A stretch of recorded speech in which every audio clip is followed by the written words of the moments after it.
Welcome to Pretty Lies and Alibis. Let's seek the truth and travel the long road to justice together. What you know, Alibis? Hope you've had a really good Tuesday. I should have had this episode out a few hours ago. So I recorded it, went to get Grammy all tucked in, and then I got home and realized something was up with my camera. Like my face was all pixelated and I sounded like a robot at times randomly throughout. So I decided to just do this again. It would have taken me like 2 hours to edit that and clean it up, and it's just not worth it. And I'm kind of glad I did because we have a little bit of an update about that white Hyundai of interest that was found in Oregon yesterday wrecked. And that came out after I did my episode. So I guess it was meant to be, right? Miss Janice, one of my most faithful listeners, her and Kissy, her little doggy, keep me updated on my YouTube subscribers. And she sent me a message that we've crossed 16,000. It just blows my mind. I appreciate all y'all. If you haven't subscribed, please do. You can hit that little bell. It notifies you anytime I upload any content, even if it's a little short. Plan on utilizing those a lot in the new year when there's just little updates, because it's better than doing a whole episode when you have 2 minutes of something to update. So thank you, Janice and Kissy, for keeping me updated. I appreciate you guys. Song fact of the day, Girls Just Want to Have Fun by Cyndi Lauper. That was a huge hit for her, as we all know. Back in 1983 on her debut album, She's So Unusual. I should have worn that shirt. I have that shirt from her tour. It was originally written and recorded by a man named Robert Hazard in 1979. And it was written from the point of view of a girl crazy young man. And Cyndi Lauper got it, gave the song a whole new feel, and it turned into the anthem of female empowerment that we know it as. So I love that song. It's a really great album. It's got She Bop and Money Changes Everything. I'm going to listen to that. I have to clean my entire house tonight, y'all. My entire house. I still haven't finished Christmas shopping. I'm not going to be home for like a bunch of hours tomorrow. And yeah, it's all good though. Life is good today. So we'll just take it and roll. Let's get into these University of Idaho updates. So 37 days ago, y'all, 37 days ago, these young people were brutally murdered. And I don't know if you guys feel like I do, but seems like we're kind of stuck in the mud spinning our wheels. It just seems like nothing of substance other than this white car has come out. And so what have we learned today? All right. Well, the number of FBI agents working on this case has grown from 46 up to 62. They also have 11 Moscow Police Department detectives and staff members. 28 Idaho State Police officers are working the case as well. Now, today, Police Chief Fry put out a video saying that he knows there's been questions about the leadership in this investigation. He says this is a Moscow Police Department investigation, and they picked their investigators. He said they all have a combined 94 years of experience, but they are utilizing the help of the FBI. He said they will work this case to the completion. They have a lot of resources, but as always, the tips are super helpful, so keep them coming if they're relevant. Again, he reiterates this is a Moscow investigation. And he said they are unified and make decisions as a team. By the way, yes, I'm wearing a beanie. It's been sleeting here. I don't know what's up with that. I'm not built for cold. What are the numbers? Oh, by the way, I think the reason that he put that out today is because the attorney for Kaylee's family had talked to NBC News Now and essentially said, if law enforcement isn't qualified to handle this investigation, please turn it over to an agency that can. And he said the family supports law enforcement, but they're frustrated with the lack of communication. Moscow police says they're dedicated to supporting and communicating with the victims' families. So I kind of think that's why he maybe put that out today.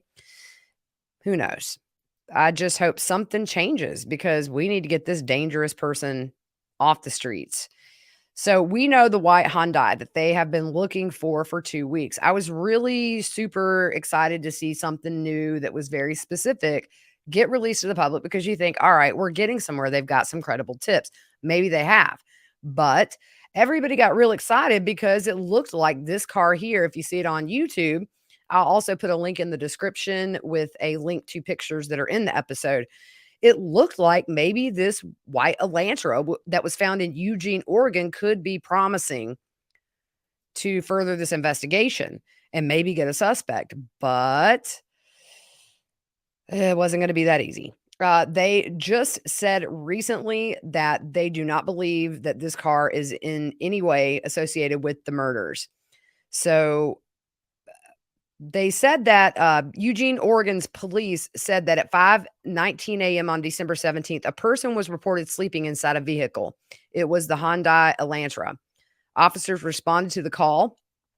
That was at West 7th Place and Seneca Road, and contact was made. There was no further report.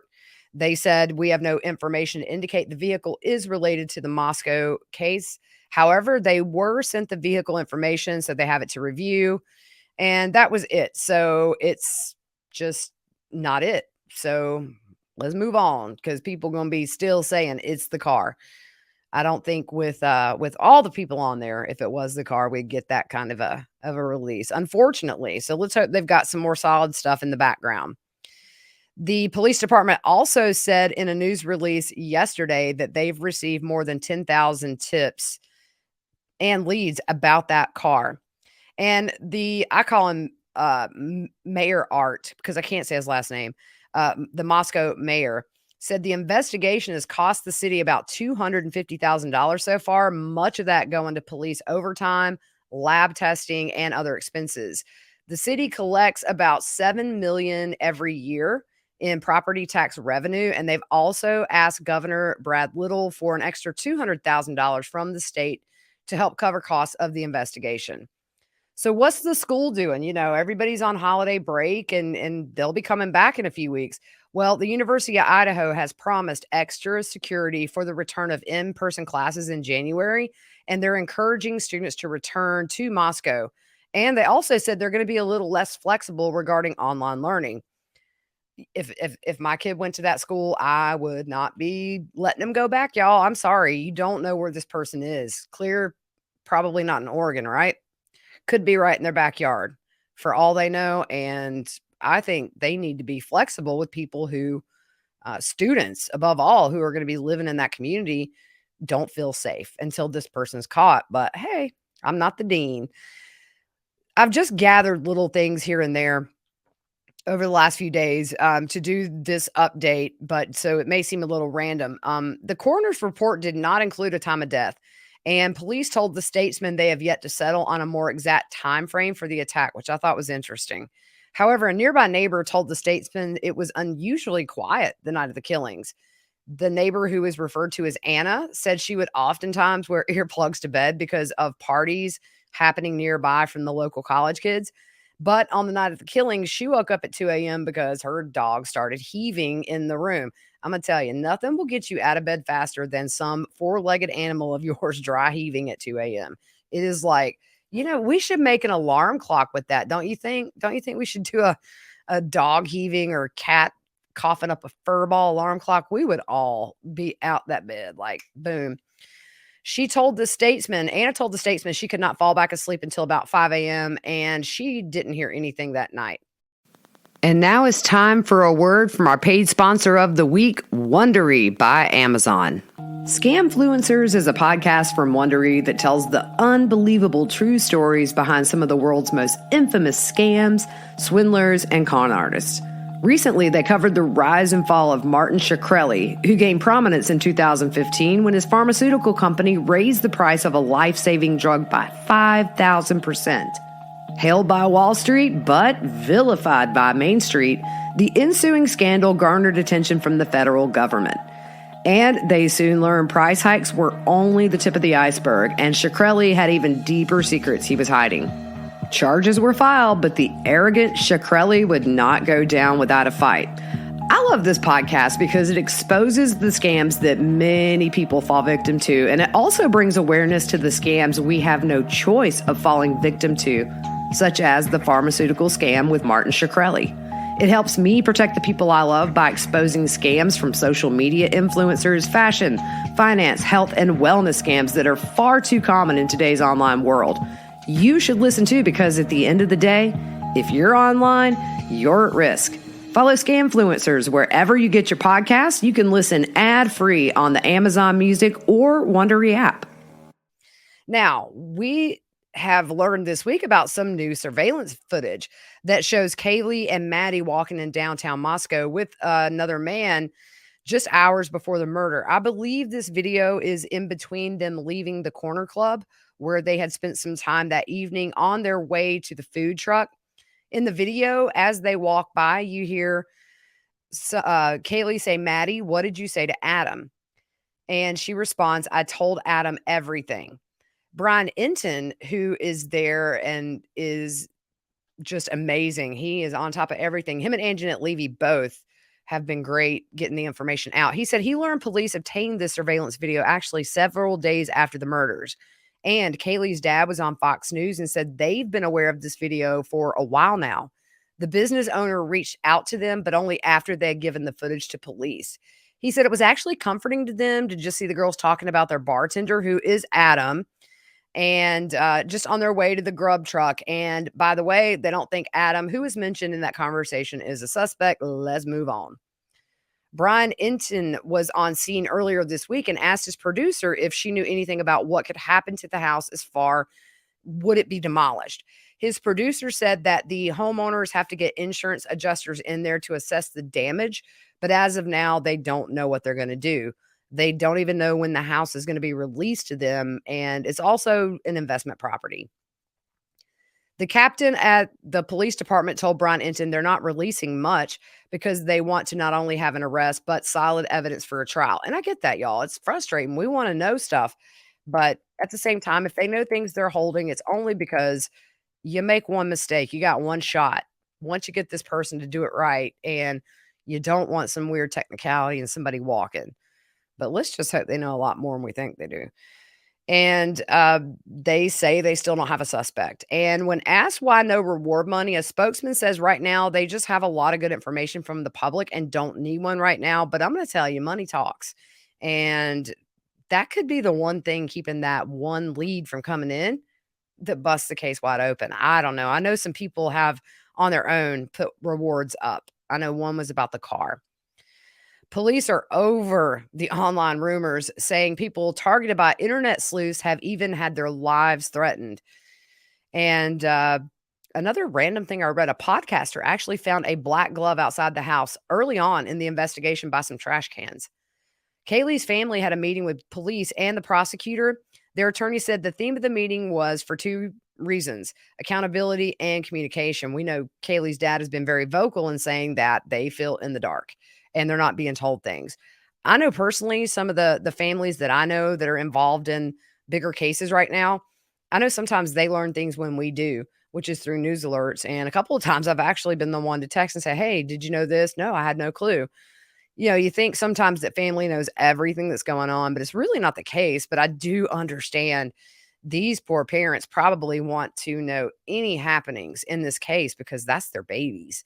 So I get it both ways. The family just wants more consistency in communications with law enforcement. So this is older too for those of you that follow this every day, but not a lot of my listeners do. Well, no, I'll say most of my listeners do, but we do have some that don't. But a third shift manager at a gas station took it upon herself to sit and go through hours of surveillance footage that was outside. What did she spot?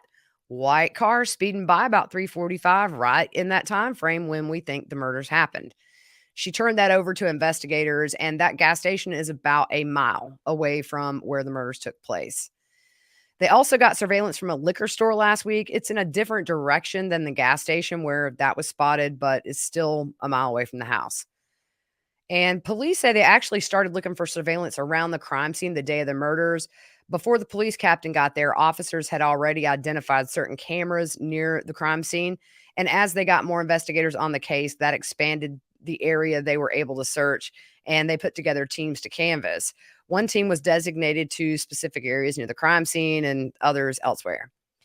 So I thought this was interesting. A manager of a vape shop that Kaylee and Madison went to gave an interview with Brian Enton, and he said Kaylee came in with Madison about 3 weeks before the murders and was with a group of friends. And he kind of must have made a joke about them being in a group. And he was told that Kaylee had had issues with a stalker.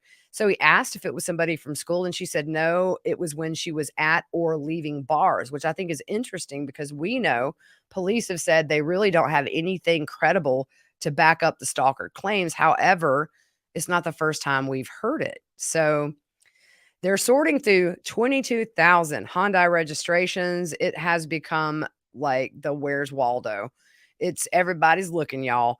And also, if you drive a white Hyundai, I feel for you, especially if you live in Idaho right now. But hey, every person that is innocent in this probably has already reached out to law enforcement and said, hey, I'm registered, you can come look in, you can do whatever you want, take my DNA. It's critical to this investigation, I think.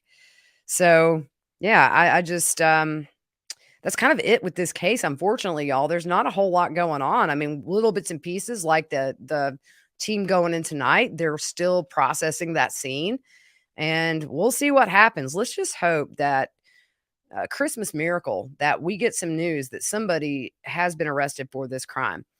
Let's move over to Alec Murdaugh. Now, I'm done with Wagner. I'm not anticipating any episodes anytime soon on anything Wagner related. And that'll probably be when Billy goes to trial. Should be next year. Don't know a date. Busy year, though. Alec Murdaugh is coming up at the end of next month. We have Lori Vallow, Chad Daybell, April the 3rd.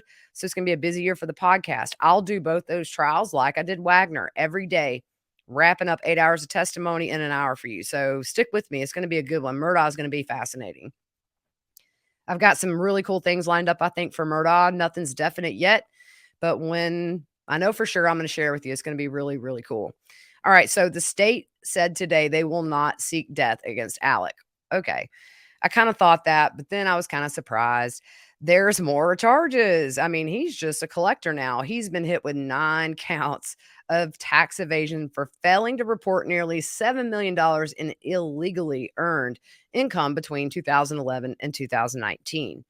Also, the judge in his case ordered the prosecution to hand over communications with the expert who analyzed that blood spatter evidence on the shirt Alec wore the night of the murders.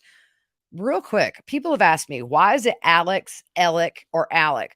The very southern way to pronounce Alex is Alec. In the South, it's just, I know 50 men, I think, that are named Alec, and that's what I call him. I call him Alec. I don't know why, but Alec is just a southern way to say it. That's all. So the judge, Clifton Newman, said copies of all written and recorded communications, copies of all electronic or physical documents sent to and received from Mr. Bevel, regardless of mode of transmission, must be disclosed to the defense. His defense, Alec's defense attorney, accused the state of trying to present false testimony. This forensics expert, Tom Bevel, he concluded the t-shirt is stained with high velocity blood spatter, which was a result of shooting Maggie or Paul. So in a report from February 4th, 2022, he wrote the stains on the white t-shirt are consistent with transfers and not back spatter from bullet wounds. So that's a little contradictory to what his final report said. So what does Murdaugh's defense team say? Well, they think he's caving to pressure by investigators and changing his findings when he initially concluded there was no possible way those stains could have been created from blood spatter. So today, Alec's attorneys filed a 12-page motion arguing that evidence related to their client's alleged financial crime should not be admitted at trial. So how many charges does this dude have? 99 and counting. And those are from 19 indictments. I anticipate a lot more, y'all. We don't even know if they've exhumed the body of Gloria Satterfield, which is the housekeeper that died on his property. And then we still have Stephen Smith's murder. I'll say it's a murder that they're investigating. I'm not convinced that he's not going to get more charges for murders. So we will follow that. I don't plan to do any kind of a huge long backstory into Murdaugh. I've kind of covered it in past episodes. I may do like a little quick one right before we go to trial, just as a introduction to the case. But I have no interest really of diving into the into each of the financial frauds that he's committed. There's so many, and I'm not good with numbers, but let's just say he really did a lot of people wrong who were depending on him and his colleagues, one of which, Lafitte, is going to the pokey for a very long time for his role in scamming families who were doing wrongful death suits through all this. It's just insane, y'all. But it's kind of nice to see somebody who's been a part of the good old boys system for almost 100 years. The whole family, for 100 years has really had a stronghold down there in the low country. And, we all love a good fall from grace story when somebody as evil as Alec Murdaugh is the one fallen. So, real quick, a judge ruled today no new trial for Scott Peterson in the murders of his wife Lacey and unborn son Connor. The request came after Peterson's defense team said a juror lied on the pretrial questionnaire, not telling them that 4 years earlier she was pregnant and threatened by the ex-girlfriend of her then boyfriend at the time. He can't appeal this, but he has 120 days to submit any new evidence. So, you staying behind bars, Peterson. We all know what you did, dude. Okay, so that's it for tonight. I will be back with you tomorrow with some updates, and I hope you have a good rest of your night. We'll see you soon.